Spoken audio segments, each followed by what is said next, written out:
హైదరాబాద్ రామంతపూర్లో జరిగిన కృష్ణాష్టమి వేడుకల్లో కరెంట్ షాక్తో 5గురు మృతి చెందారు.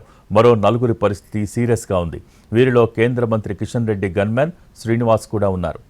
ఆయన ప్రస్తుతం ఐసీయూలో చికిత్స పొందుతున్నాడు.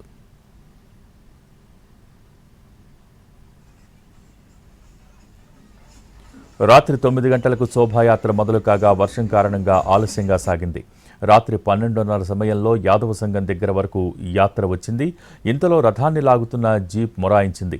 ఉత్సవ నిర్వాహకులు చేతులతో రథాన్ని తోశారు.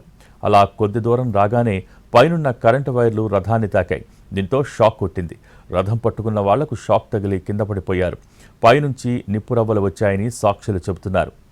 కింద పడిపోయిన వారిని పక్కకు లాకెళ్లి సిపిఆర్ చేశామంటున్నారు. అయితే అప్పటికే ఆలస్యమైందని 5గురు ప్రాణాలు పోయాయని చెప్పారు.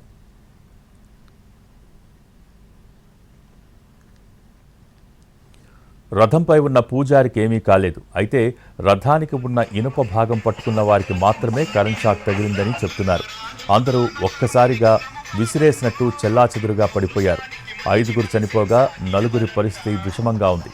చనిపోయిన వారి మృతదేహాలను పోస్టుమార్టం గాంధీ ఆసుపత్రికి తరలించారు.